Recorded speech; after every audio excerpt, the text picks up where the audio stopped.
Hello मेरे प्यारे students, क्या हालचाल। हमें उम्मीद है आप सब स्वस्थ होंगे, मस्त होंगे और आप सबकी तैयारी एकदम शानदार तरीके से चल रही होगी। तो एक बार फिर स्वागत है यूपी ट्रिपल सी एएनएम के फीमेल हेल्थ वर्कर के नर्सिंग क्लास में। तो पढ़ने वाले हैं मिडवाइफरी एकदम शानदार तरीके से लेक्चर नंबर 82 के साथ। पिछले वर्ष के टॉप 30 क्वेश्चन करने वाले हैं एकदम शानदार तरीके से। तो आइए सेशन की शुरुआत करते हैं। एकदम जीरो लेवल से शुरुआत करेंगे और बेहतरीन तरीके से 30 क्वेश्चन करेंगे। इन 30 क्वेश्चन के आंसर देने की कोशिश कीजिएगा और सेशन पसंद आए तो सेशन को लाइक शेयर जरूर कीजिएगा। तो आइए बढ़ते हैं आगे। तो यूपी एएनएम, बिहार एएनएम या डीएसएसबी एएनएम किसी भी स्टेट एएनएम की तैयारी कर रहे हैं तो सेशन शानदार होने वाला है। तो आइए देखते हैं फर्स्ट क्वेश्चन क्या कह रहा है। तो देखिए फर्स्ट क्वेश्चन कह रहा है, गर्भावस्था में सबसे पहले कौन सी प्रणाली विकसित होती है? तंत्रिका तंत्र, पाचन तंत्र, उत्सर्जन तंत्र या प्रजनन तंत्र। तो कह रहा गर्भावस्था में सबसे पहले कौन सी प्रणाली विकसित होती है? तो गर्भावस्था में सबसे पहले हमारी क्या तंत्रिका तंत्र विकसित होती है। तो सबसे पहले कौन सी प्रणाली? तंत्रिका तंत्र। जो तंत्रिका तंत्र है, भ्रूण में न्यूरल ट्यूब सबसे पहले विकसित होती है। जो क्या न्यूरल ट्यूब सबसे पहले क्या होती है? विकसित होती है, जो मस्तिष्क व स्पाइनल कॉर्ड को बनाती है। नेक्स्ट कह रहा ट्विन प्रेगनेंसी में कौन सी जटिलता सबसे सामान्य होती है? शोल्डर डिस्टोसिया, प्रीटर्म लेबर या प्लेसेंटा प्रीविया या यूटेराइन रप्चर। तो कह रहा ट्विन प्रेगनेंसी में सबसे आम जटिलता क्या होती है? तो जुड़वा गर्भावस्था में, मतलब ट्विन प्रेगनेंसी में क्या, जुड़वा गर्भावस्था में समय से पूर्व प्रसव का खतरा सबसे अधिक होता है, यानी प्रीटर्म लेबर सबसे ज़्यादा खतरा रहता है। फिर कह रहा इक्लेम्सिया में प्राथमिक उपचार क्या होता है? Oxytocin, calcium gluconate, magnesium sulphate या लेबेटालोल। तो कह रहा इक्लेम्सिया में प्राथमिक उपचार क्या होता है? इक्लेम्सिया में प्राथमिक उपचार होता है दौरे रोकने की दवा, जो हमारी क्या इक्लेम्सिया में क्या है, इक्लेम्सिया में सबसे प्रभावी होती है मैग्नीशियम सल्फेट। तो इक्लेम्सिया में क्या सबसे प्राथमिक उपचार क्या होता है? Magnesium sulphate. या दौरे रोकने की क्या दवा है और इक्लेम्सिया को क्या करता है में क्या होता है? सबसे प्रभावी होता है। नेक्स्ट कर सबसे खतरनाक प्लेसेंटल इम्प्लीटेशन कौन सा है? प्लेसेंटा एक्रेटा, प्लेसेंटा इनक्रेटा या प्लेसेंटा परक्रेटा या मार्जिनल प्रीविया। तो कह रहा सबसे खतरनाक प्लेसेंटल इम्प्लांटेशन कौन सा होता है? तो सबसे खतरनाक प्लेसेंटल इम्प्लांटेशन कौन सा होता है? तो प्लेसेंटा प्रीविया। तो राइट आंसर हो जाएगा प्लेसेंटा प्रीविया। इसमें प्लेसेंटा गर्भाशय के दीवार को क्या करता है? पार करके अन्य अंगों में क्या होता है? चिपक जाता है। नेक्स्ट कह रहा एमनियोटिक फ्लूइड एबोलिज्म का लक्षण क्या होता है? पेट में दर्द, उल्टी, अचानक सांस रुकना, मूत्र में रक्त। तो कह रहा एमनियोटिक फ्लूइड एबोलिज्म, जो इम्यूनिटिक फ्लूइड एबोलिज्म है, इसमें अचानक क्या होता है? सांस रुकना। अचानक सांस रुकना यह क्या एक आपातकालीन स्थिति है जिसमें माँ को अचानक क्या होता है? कार्डियक अरेस्ट हो सकता है। नेक्स्ट कह रहा हाइपरमेसिस ग्रेविडेरम का मुख्य कारण कौन सा हार्मोन है? Progesterone, oestrogen, HCG, oxytocin. तो कह रहा हाइपरमेसिस ग्रेविडेरम का मुख्य कारण कौन सा है? तो हाइपरमेसिस ग्रेविडेरम का मुख्य कारण कौन सा है? तो हमारा राइट आंसर हो जाएगा ऑप्शन नंबर सी, एचसीजी। गर्भावस्था के शुरुआती चरणों में एचसीजी का उच्च स्तर मतली व उल्टी का कारण बनता है। नेक्स्ट कह रहा पार्टोग्राफ में किस रेखा को पार करना खतरनाक होता है? Action line, alert line, diagonal line या डेंजर लाइन। तो कह रहा पार्टोग्राफ में किस रेखा को पार करना खतरनाक होता है? तो पार्टोग्राफ में किस रेखा को पार करना क्या होता है? खतरनाक होता है। तो राइट आंसर हो जाएगा एक्शन लाइन।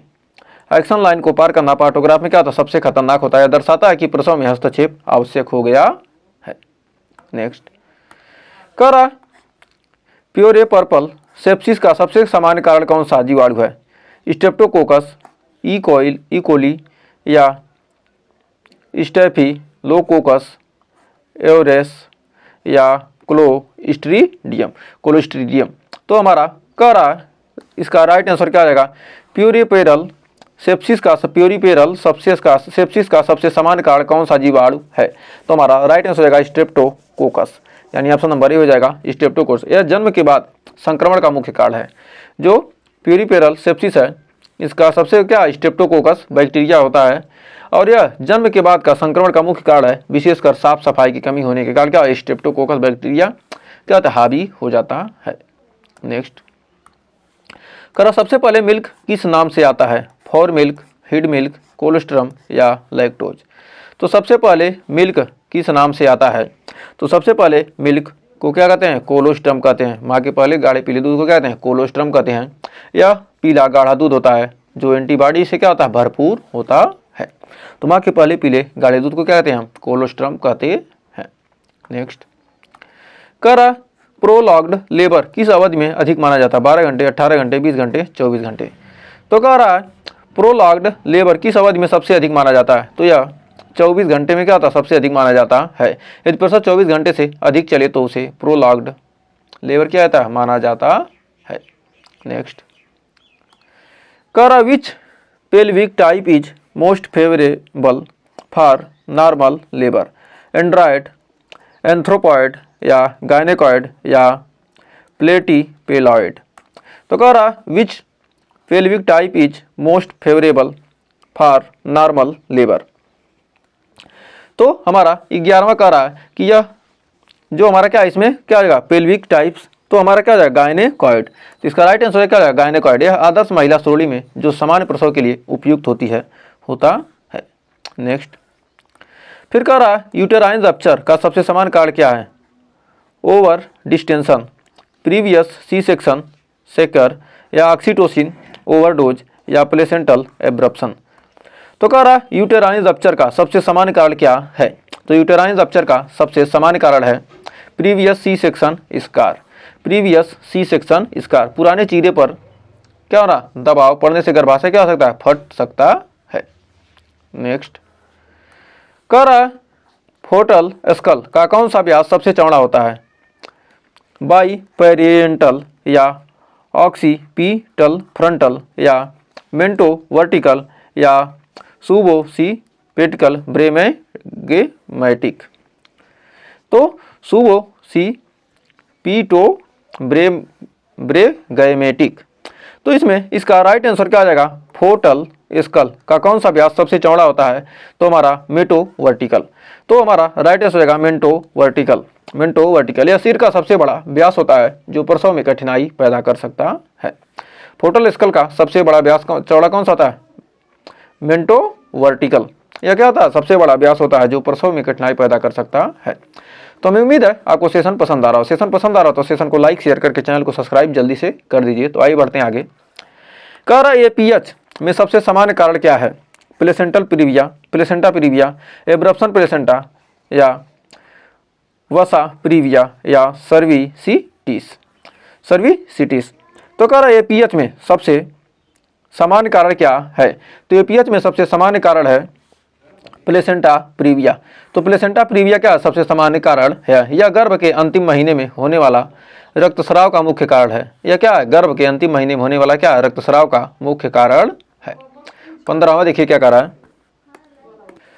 तो देखिए अगला क्वेश्चन क्या कर रहा है। कह रहा है ब्रेस्ट फीडिंग के दौरान कौन सा हार्मोन दूध बनाता है? ऑक्सीटोसिन, एस्ट्रोजन, प्रोजेस्टेरोन या प्रोलैक्टिन? तो कह रहा है कौन सा हार्मोन ब्रेस्ट फीडिंग के दौरान क्या करता है? दूध बनाता है। तो हमारा जो प्रोलैक्टिन है, हमारा जो प्रोलैक्टिन हार्मोन है, यह हार्मोन क्या दूध के उत्पादन को क्या करता है? कंट्रोल करता है। नेक्स्ट कह रहा है फंडल हाइट 36 सप्ताह में कहाँ तक होती है? नाभि से ऊपर, स्टर्नल नाच तक, जायफाइड प्रोसेस तक या नाभि के बराबर? तो अगर फंडल हाइट 36 सप्ताह में कहाँ तक होती है?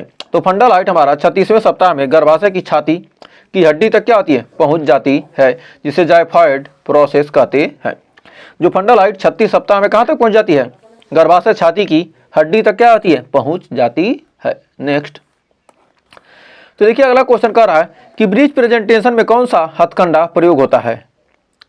मॉरिसियो स्मेली वेट टेक्निक या MC रॉबर्ट्स मैन्यूअर या वुड्स स्क्रू मैन्यूअर या क्रिस्टालर मैन्यूअर। तो कह रहा है ब्रिज प्रेजेंटेशन में कौन सा हथकंडा प्रयोग होता है।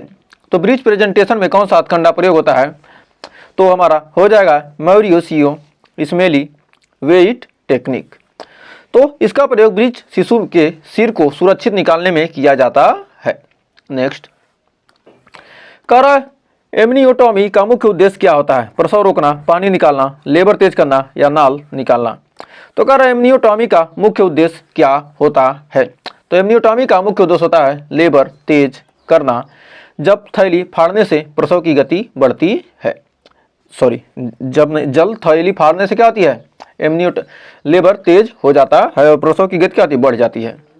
कौन सी थैली, जल थैली फाड़ने से। तो बढ़ते हैं आगे। अगला क्वेश्चन कर रहा है फाइब्रॉइड यूटेरस में सबसे सामान्य प्रकार कौन सा होता है, सब सेरोसल या सब म्यूकोसल या इंट्राम्यूरल या पेडुनोकुलेटेड। तो कह रहा है फाइब्रॉइड यूटेरस में सबसे सामान्य प्रकार कौन सा होता है, तो फाइब्रॉइड यूटेरस में सबसे सामान्य प्रकार कौन सा होता है, इंट्राम्यूरल। तो इंट्राम्यूरल यह गर्भाशय की दीवार के अंदर स्थित होती है और सबसे सामान्य होता है। नेक्स्ट कह रहा है प्रोजेस्टेरॉन का गर्भावस्था में मुख्य कार्य क्या है, गर्भाशय को संकुचित करना, ओवुलेशन रोकना या गर्भाशय को शांत रखना या गर्भाशय का विकास करना। तो कह रहा प्रोजेस्टेरॉन का गर्भावस्था में मुख्य कार्य क्या होता है, जो हमारा प्रोजेस्टेरॉन है इसका गर्भावस्था में मुख्य कार्य है गर्भाशय को शांत रखना। तो क्या करना, गर्भाशय को शांत रखना। यह हार्मोन गर्भाशय को स्थिर बनाए रखता है, जिससे क्या होता है, भ्रूण सुरक्षित रहता है। नेक्स्ट कह रहा एपिजियोटॉमी में कौन सा कट सबसे अधिक सुरक्षित होता है, मेडियन या मेडियोलेटरल या लेटरल या जे शेप्ड। तो कह रहा है एपिसियोटॉमी में कौन सा कट अधिक सुरक्षित होता है, एपिसियोटॉमी में कौन सा कट अधिक सुरक्षित होता है। तो राइट आंसर हो जाएगा ऑप्शन नंबर बी, मेडियोलेटरल। यह कट अधिक खिंचाव सह सकता है और गुदा को नुकसान से बचाता है। नेक्स्ट कह रहा है HIV प्लस गर्भवती महिला को प्रसव के समय कौन सी दवा दी जाती है, जीडोवुडिन या लैमिवुडिन या टेनोफोविर या रिटोनावीर। तो कह रहा है HIV प्लस गर्भवती महिला को प्रसव के समय कौन सी दवा दी जाती है। तो HIV पॉजिटिव गर्भवती महिला को प्रसव के समय कौन सी दवा दी जाती है, तो हमारा जीडोवुडिन। तो कौन सा, जीडोवुडिन। यह संक्रमण को नवजात तक पहुंचने से रोकने में सहायक होती है। नेक्स्ट कह रहा है लोचिया रूब्रा कितने दिन तक रह सकता है, 1 से 3 दिन, 3 से 5, 5 से 10 या 10 से 14। तो कह रहा लोचिया रूब्रा कितने दिन तक रहता है, तो लोचिया रूब्रा कितने दिन तक रहता है, तो हमारा ऑप्शन नंबर ए हो जाएगा 1 से 3 दिन। यह प्रसवोत्तर रक्तस्राव का प्रारंभिक चरण होता है। तो बढ़ते हैं आगे। कह रहा नियोनेटल जॉन्डिस में कौन सा लक्षण खतरनाक है, सिर पर पीलापन, हथेली पर पीलापन, आंखों का पीलापन या मुंह का सूखना। तो कह रहा नियोनेटल जॉन्डिस में कौन सा लक्षण खतरनाक है, तो नियोनेटल जॉन्डिस में कौन सा लक्षण खतरनाक है, हथेली पर पीलापन, यानी ऑप्शन नंबर बी हो जाएगा हमारा राइट। हथेलियों और तलों का पीलापन गंभीर पीलिया को क्या करता है, दर्शाता है। तो नियोनेटल जॉन्डिस क्या खतरनाक है, हथेली पर पीलापन। तो बढ़ते हैं आगे। फिर कह रहा है active management of third stage of labour यानी AMTSL में पहला कदम क्या है, ऑक्सीटोसिन देना, कॉर्ड काटना, प्लेसेंटा निकालना या फंडल मैसेज। तो कह रहा है active management of third stage of labour, active management of third stage of labour AMTSL में पहला कदम क्या है, तो हमारा हो जाएगा ऑक्सीटोसिन देना। तो क्या हो जाएगा, ऑक्सीटोसिन देना। रक्तस्राव रोकने के लिए सबसे पहले क्या किया था, ऑक्सीटोसिन दिया जाता है। नेक्स्ट कह रहा IUCD का सबसे सामान्य दुष्प्रभाव क्या है, बुखार, खून की कमी, भारी मासिक धर्म या वजन बढ़ना। तो कह रहा IUCD का सबसे सामान्य दुष्प्रभाव क्या है, तो IUCD का सबसे सामान्य दुष्प्रभाव है भारी मासिक धर्म। कापटी जैसे IUCD में मासिक में क्या होता है, वृद्धि हो सकती है। नेक्स्ट कह रहा सबसे सामान्य पोस्टमार्टम मानसिक विकार क्या है, डिप्रेशन, साइकोसिस या एंजाइटी या PTSD। तो कह रहा सबसे सामान्य पोस्टमार्टम मानसिक विकार क्या है, तो सबसे सामान्य पोस्टमार्टम मानसिक विकार है ऑप्शन नंबर ए हो जाएगा डिप्रेशन। डिलीवरी के बाद हल्का या मध्यम अवसाद सामान्य हो सकता है, हल्का और मध्यम डिप्रेशन क्या हो सकता है, सामान्य हो सकता है। तो बढ़ते हैं आगे। फिर कह रहा है ओव्यूलेशन आमतौर पर मासिक चक्र के किस दिन होता है, 10वें, 14वें, 20वें, 28वें। तो हमारा क्या आता है, 14वें दिन होता है। तो 28 दिन चक्र में यह मध्य बिंदु पर होता है। ओव्यूलेशन क्या होता है, 28 दिन के चक्र में क्या होता है, मध्य बिंदु यानी 14वें दिन होता है। नेक्स्ट, फिर अगला क्वेश्चन कह रहा है फेटल डिस्ट्रेस का प्राथमिक संकेत क्या होता है, हृदय गति बढ़ना, मेकोनियम पास होना, भ्रूण की गति बढ़ना या उल्टी। तो कह रहा फोटल डिस्ट्रेस का प्राथमिक संकेत क्या होता है, तो फोटल डिस्ट्रेस का प्राथमिक संकेत होता है मेकोनियम पास होना। क्या, मेकोनियम पास होना। यह संकेत देता है कि भ्रूण को ऑक्सीजन की कमी हो रही है। तो बढ़ते हैं आज के लास्ट क्वेश्चन की तरफ। तो कह रहा गर्भवती महिला में खून की कमी का मुख्य कारण क्या होता है, आयरन की कमी, कैल्शियम की कमी, विटामिन ए की कमी या प्रोटीन की कमी। तो कह रहा गर्भवती महिला में खून की कमी का मुख्य कारण क्या होता है, तो गर्भवती महिला में खून की कमी का मुख्य कारण है आयरन की कमी। भारत में सबसे सामान्य कारण आयरन डिफिशियंसी एनीमिया होती है। तो उम्मीद है ये 30 क्वेश्चन आपको अच्छे से क्लियर हो गए होंगे। तो 30 में आपने कितने क्वेश्चन सही किए हमें कमेंट में ज़रूर बताइएगा। सेशन पसंद आया तो सेशन को लाइक, शेयर और चैनल को अभी तक सब्सक्राइब नहीं किया तो सब्सक्राइब कर लीजिए। तो आज के लिए बस इतना ही, मिलेंगे नेक्स्ट वीडियो में ऐसे ही शानदार क्वेश्चन और टॉपिक के साथ। तब तक के लिए टेक केयर।